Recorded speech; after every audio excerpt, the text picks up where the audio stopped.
सदगुरु भगवान की तो এই যে গীতাটা ওয়ার্ল্ডের মধ্যে আমিও জানতাম না।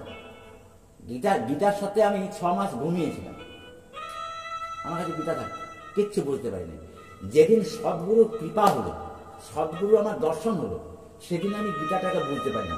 পুরো গীতা পড়েছিলাম, আজকে আমি গীতাটাকে অন্যভাবে দেখি। এই আমার গীতা পাঠের সাথে অন্য গীতা কারো গীতা পাঠ ঠিক ঠিক মিলবে না, আলোচনা মিলবে না, কারণ আমি বাস্তবকে নিয়ে গীতা পাঠ করি। আপনার সংসারে অশান্তি হচ্ছে, সেই অশান্তিটা যদি গীতা না দূর করতে পারে, তাহলে এমন গীতা পাঠ শুনে আমার লাভ কি? তাহলে আপনারা হচ্ছেন জগৎ জননী দুর্গা, মারা হচ্ছে জগৎ জননী দুর্গা। বাবারা কিছু করবে না, ক্ষমতা নাই। বাবারা ক্যাশ দিতে পারে, টাকা দিতে পারে, কিন্তু অন্য কিছু করতে পারে।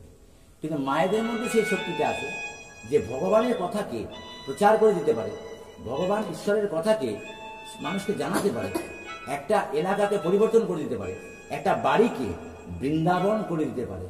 মায়েরা বলিয়ে বৃন্দাবন বিহারী লাল কি। কারণ একটা প্রবাদ বাক্য আছে, সংসার সুখের হয়, এটা মিথ্যা নয়, সংসার সুখের হয় বাবার গুণে বলবে না, বাবা তো সারাদিন ব্যস্ত। সংসার সুখের হয় রমণীর গুণে, তা আপনাকে তো রমণী হতে হবে, উগ্রচণ্ডা মা কালীর মতন তো হলে হবে না, রমণী হতে হবে। আর রমণী হতে গেলে পরে আপনি আপনার সংসারটাকে বৃন্দাবন করতে পারবেন। দেখবেন আপনার স্বামী, আপনার স্ত্রী, আপনার পুত্র যারা রয়েছে, কত আনন্দ পাবেন আপনি সারা জীবন। এবার আমরা কি এই আনন্দটা এখন পাচ্ছি? সত্যি করে বলবেন, হাত তুলুন।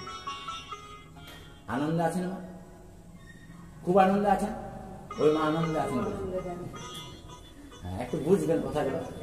এই জগতে সবাই আমরা আছি, কিন্তু সত্যিকার হৃদয়ের যে আনন্দ, এই আনন্দ কিন্তু কারণ নয় আছে, কিন্তু দিন আমাদের পেরিয়ে যাচ্ছে। তো আমি বলছি, এই আনন্দটা পাওয়ার জন্য এই পৃথিবীতে আপনি এসেছেন।